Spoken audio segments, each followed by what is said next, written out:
Where does freedom come from? Today we embark on a fascinating journey together, from darkness to light, how one idea created a nation.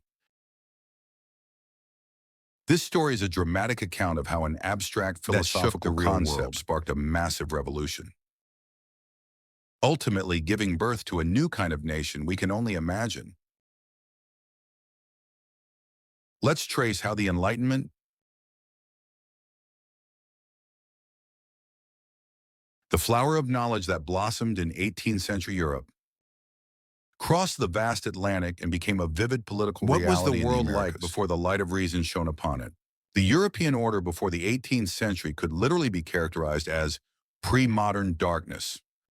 It was a society dominated by feudal order, religious authority, privilege and oppression, old customs and prejudices, and political power was a top-down structure, passing from God to the king and then to a small number of nobles. It was a time when the rights of ordinary people were not considered inviolable things given from birth, but rather were simply favors bestowed by the monarch. But in this darkness, a new light was born.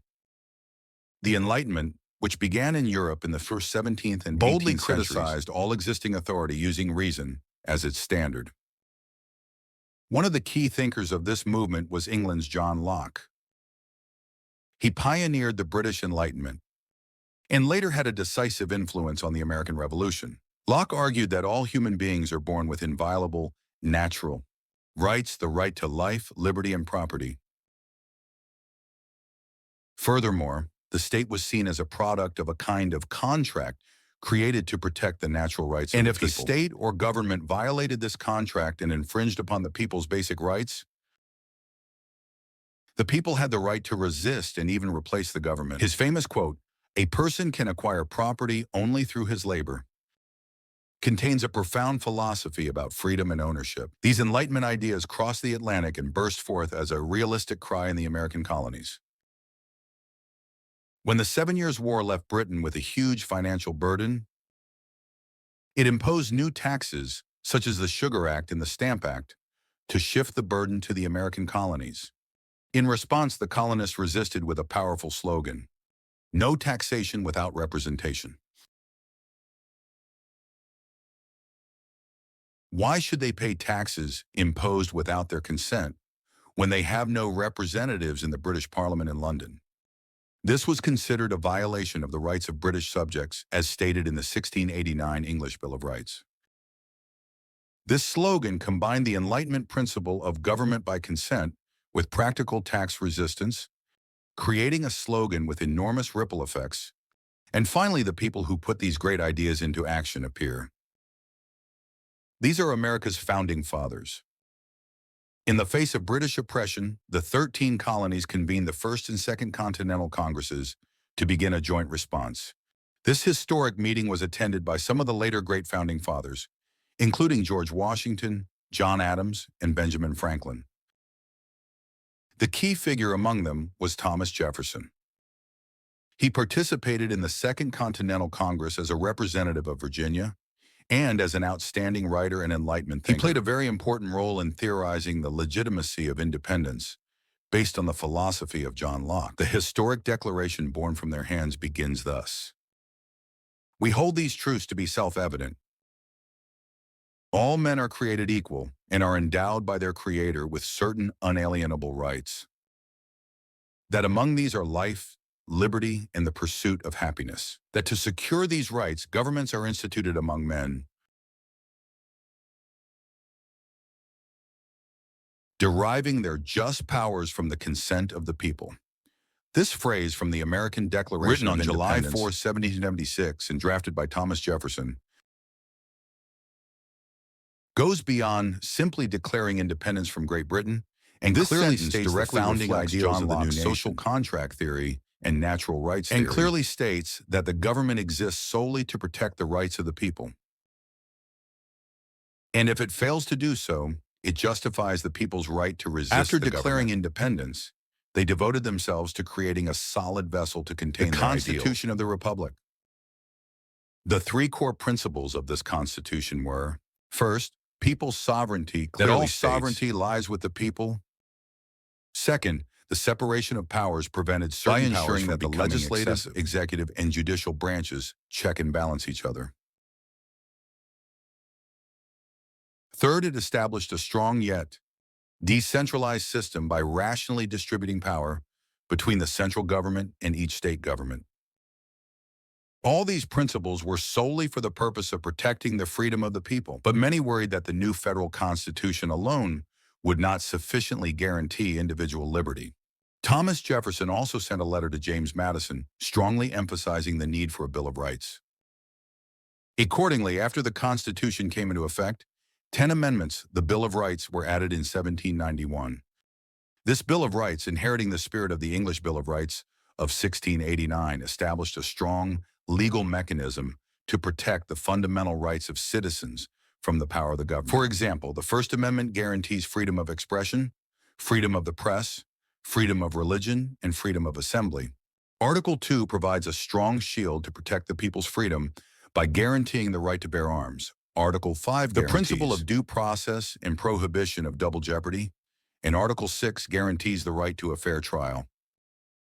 Thomas Jefferson, who sought to realize this ideal in reality, idealized a sound agricultural republic centered on independent farmers after becoming the third president. His vision led to a grand plan to embrace the continent, the Louisiana Purchase of 1803. He purchased the vast Louisiana territory west of the Mississippi River from Napoleon of France for just $15 million.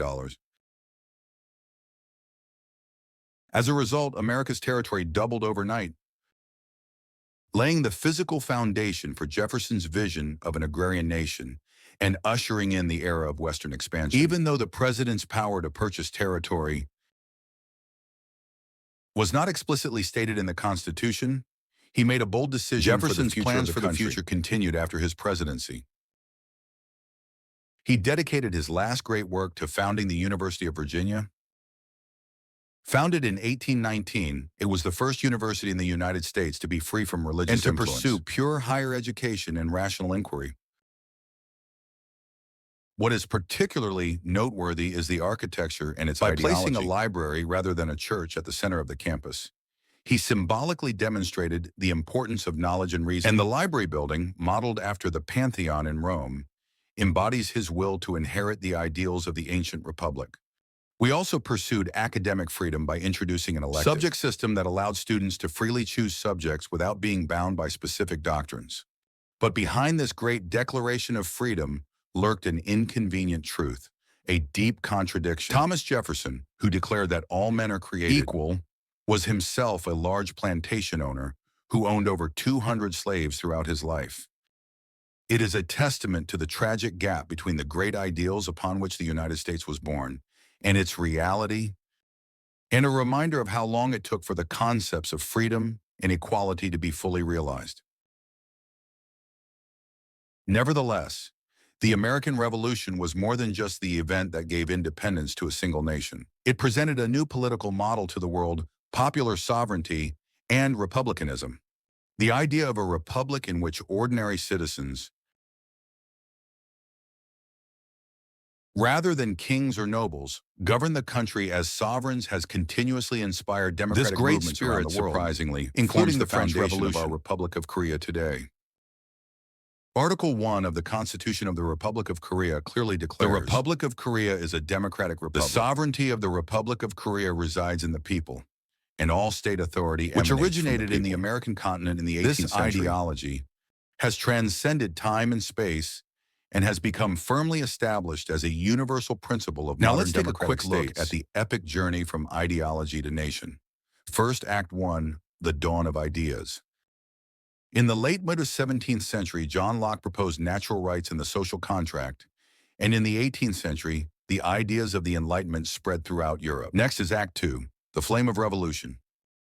From the 1760s to the 1770s, Britain increased taxation in its colonies, leading to widespread resistance to no taxation. Finally, in 1776, Thomas Jefferson wrote and proclaimed the Declaration of Independence, and the American Revolutionary War began from 1775 to 1783. And the last act of 3, the birth of the Republic.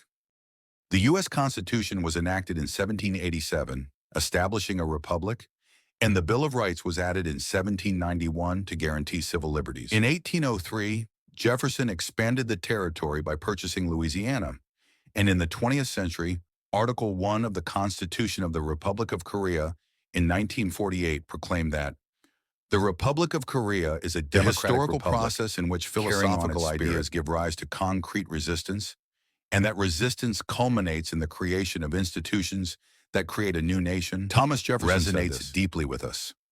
The tree of liberty must be renewed from time to time by the blood of patriots and tyrants. That is the natural fertilizer of the tree of liberty.